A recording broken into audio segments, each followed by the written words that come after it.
Kemajuan Desa. Bismillahirrahmanirrahim. Assalamualaikum warahmatullahi wabarakatuh. Terima kasih Tan Sri Yang di-Pertua. Untuk makluman yang berhormat, Kementerian Kemajuan Desa dan Wilayah amat komited dalam pembangunan dan kesejahteraan masyarakat orang asli. Pada tahun 2023, Jakwa telah diperuntukkan sebanyak 8 juta di bawah program pembangunan ekonomi orang asli dan 15 juta untuk projek tanam semula komersial, yang mana langkah-langkah ini diambil untuk memastikan program ekonomi bagi masyarakat orang asli. Yang pertama, program pembangunan ekonomi masyarakat orang asli, Jakwa telah memperluaskan pelaksanaan projek-projek pertanian, penternakan dan perikanan melalui kerjasama rakan sinergi seperti MARDI, Jabatan Pertanian, Lembaga Koko Malaysia dan lain-lain yang berkenaan. Program Quick Win juga diberi kepada beberapa negeri yang terlibat dengan tujuan bagi memberi pulangan pendapatan yang cepat dalam masa 6 hingga 8 bulan dalam pelaksanaan tanaman kontan. Yang kedua, sebagai tambahan, prasarana pertanian dan juga jentera pertanian kecil juga diberikan selaras dengan kehendak masyarakat orang asli yang terlibat, yang berminat dalam bidang pertanian, perladangan dalam usaha meningkatkan pendapatan mereka. Seramai 817 orang penerima di bawah bantuan ini akan diberikan oleh pihak Jakwa. Yang ketiga, bagi membantu petani supaya terus konsisten meningkatkan pendapatan, bantuan input pertanian seperti baca, racun, anak pokok dan lain-lain akan disalurkan untuk tujuan meningkatkan produktiviti selain mengurangkan kos penyelenggaraan tanaman dengan penerima seramai 1,143 orang pada tahun ini. Selain pada itu, bagi pembangunan tanah dengan tanaman getah, kelapa sawit dan koko secara komersial akan terus dilaksanakan dengan penumpuan terhadap kawasan penempatan yang mempunyai kadar kemiskinan yang tinggi. Pada tahun ini terdapat 18 projek ladang akan dibangunkan untuk projek tanam semula dengan kerjasama agensi RISDA dan Felkra. Ia melibatkan penerimaan seramai 2,196 orang peserta dengan keluasan tanah 4,411,58 hektar. Untuk makluman yang berhormat juga, Kementerian juga telah melaksanakan program peningkatan pendapatan, singkatannya PPP di bawah skim Pembangunan Kesejahteraan Rakyat yang bertujuan meningkatkan pendapatan golongan miskin tegar, miskin dan berpendapatan rendah B40 di luar bandar melalui penglibatan mereka di dalam projek-projek ekonomi yang berupaya meningkatkan taraf hidup mereka. Salah satu skop bantuan yang disediakan ialah projek ekonomi berasaskan perniagaan secara kecil-kecilan. Di bawah projek ini, usahawan-usahawan orang asli yang menepati kriteria layak menerima bantuan semaksimum RM10,000. Pada tahun 2022, seramai 12 orang usahawan orang asli menerima bantuan di bawah program ini dengan melibatkan peruntukan RM50,541. Terima kasih Tan Sri Yang di-Pertua. Baik. Salam tambahan. Silakan. Ya. Terima kasih Menteri atas jawapan.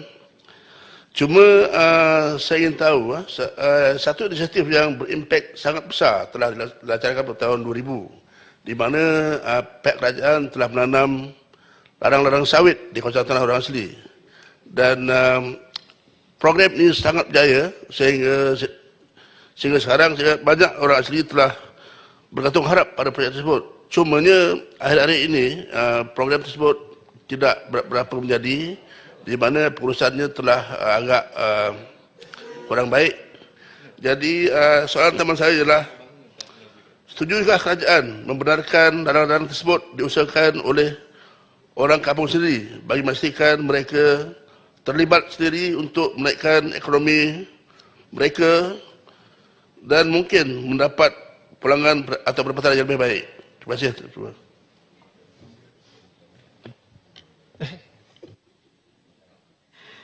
Terima kasih Yang Berhormat atas soalan tambahan tadi. Untuk makluman Yang Berhormat, seperti yang saya maklumkan tadi, tanaman ekonomi secara komersial juga dilaksanakan untuk masyarakat orang asli, di mana RISDA dan Felkra sebagai agensi pelaksana meneruskan program-program ini di kawasan-kawasan atau kawasan orang asli. Untuk makluman Yang Berhormat, tanaman berskala besar ini kita fokuskan kepada kawasan-kawasan yang telah dipersetujui oleh kerajaan negeri, manakala kawasan-kawasan yang dimaklumkan oleh Yang Berhormat tadi merupakan kawasan-kawasan persendirian, kawasan-kawasan persendirian yang mana status tanahnya perlu mendapat perkenan dulu daripada kerajaan negeri. Pihak kementerian khususnya JAKWA tidak ada masalah dalam usaha kita memastikan pembangunan ladang-ladang persendirian, terutamanya di kawasan tanah-tanah yang milik terus pihak masyarakat orang asli. Cuma ada baru-baru ini terdapat isu berkaitan dengan masyarakat orang asli yang melibatkan kawasan tanah simpanan. Itu saja. Namun begitu pihak JAKWA mengambil inisiatif untuk mempermudahkan permohonan-permohonan ini melalui libat urus dengan beberapa agensi lagi. Terima kasih. Ada soalan lagi. Tan Sri, soalan tambahan Tan Sri. Wanita tadi, silakan. Terima kasih Tan Sri. Terima kasih Yang Berhormat Timbalan Menteri di atas jawapan tadi. Cuma saya ingin membangkitkan suatu isu, contohnya kepada orang-orang asli, terutamanya di kawasan pedalaman Gua Musang. Saya bagi contoh secara spesifik di Kuala Koh, di mana penduduk-penduduk sini masih hidup secara nomad. Jadi soalan saya adalah Secara apa Yang Berhormat? Nomad. Jadi soalan saya adalah bagaimana usaha kerajaan untuk memastikan bahawa anak-anak muda di sini terutamanya dapat pendidikan secara informal dalam bidang pertanian yang telah disebut oleh Yang Berhormat tadi. Kebanyakan mereka tidak tahu bagaimana. Jadi bagaimana persediaan daripada kementerian ataupun daripada JAKWA sendiri untuk memberi pendidikan terutamanya dalam untuk meningkatkan ekonomi dalam bidang pertanian di kawasan tersebut. Terima kasih. Terima kasih atas soalan tambahan tadi. Untuk makluman yang berhormat, pembangunan kawasan orang asli khasnya di Gua Musang, memang kita menyedari masih lagi ketinggalan, memandangkan kawasan ini masih lagi dalam proses pembangunan kita, khasnya dari sudut pembangunan infrastruktur. Ada setengah kawasan tu memang sukar untuk dihubungi. Namun begitu di bawah pentadbiran agensi KKDW iaitu Kesedar, kita mengambil kira juga dan JAKWA kita mengambil kira tentang pembangunan ekonomi masyarakat orang asli di kawasan ini melalui orang kata program-program libat urus bersama dengan orang asli dan juga JAKWA. Kita mengenal pasti keperluan ekonomi yang diperlukan oleh masyarakat orang asli di kawasan berkenaan. Dan untuk para belia, sebenarnya untuk makluman Yang Berhormat, di bawah JAKWA kita ada satu program khas yang disebut yang ni lebih kepada perhimpunan tahunan yang disebut kita keyboard anak-anak belia orang asli, masyarakat asli secara tahunan, yang mana di dalam program ini kita mengumpulkan belia di seluruh negara, khasnya di 6 buah negeri di satu tempat, yang mana di dalam program ini kita memberi kesedaran tentang program-program ekonomi, khasnya job matching, pendidikan TVET bersama dengan agensi-agensi, dan juga kesedaran berkaitan dengan pendidikan. Bukan saja dari sudut pendidikan ekonomi, malah dari sudut pendidikan.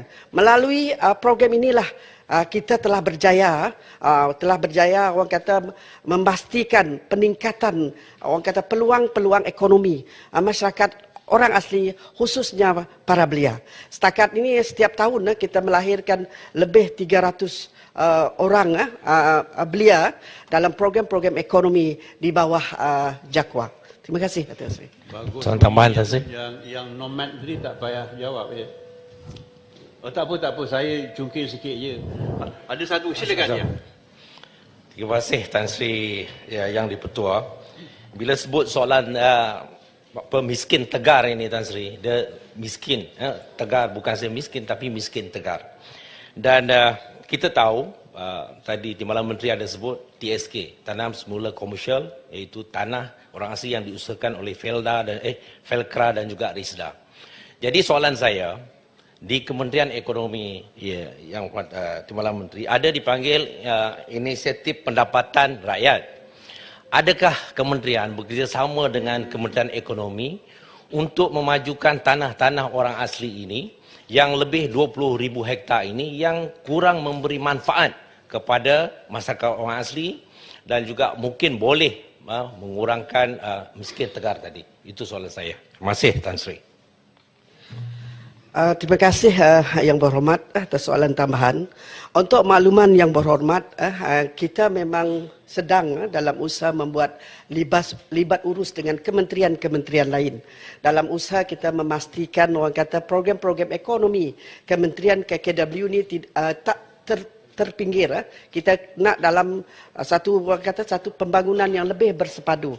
Jadi kita masa ni kita mengetahui di bawah Kementerian Ekonomi memang ada satu coding yang melibatkan pembangunan ekonomi, khasnya pembangunan ekonomi ladang ataupun dan juga peningkatan ekonomi untuk miskin dan juga miskin tegar. Namun begitu untuk makluman Yang Berhormat, kita sekarang tengah mengumpul orang kata permohonan-permohonan, cadangan-cadangan permohonan yang boleh kita angkat, dan yang boleh kita bantu dan kita matchingkan dengan agensi-agensi di bawah KKW dan juga di luar KKW dalam usaha kita membangunkan kawasan-kawasan yang masih terbiar, khasnya dalam orang kata yang tidak mempunyai pulangan ekonomi yang baik. Kita masih lagi dalam proses orang kata membuat cadangan-cadangan yang bagus untuk membantu masyarakat orang asli. Cuma kekangan kita Yang Berhormat bila melibatkan masyarakat orang asli adalah status tanah. Yang tu yang kita perlu perincikan dulu dengan kerajaan negeri. Terima kasih Tan Sri Yang Terima kasih Yang Berhormat Timbalan Menteri. Datuk Dr. Nelson, anak lelaki Ranganathan. Selamat pagi dan selamat sejahtera saya ucapkan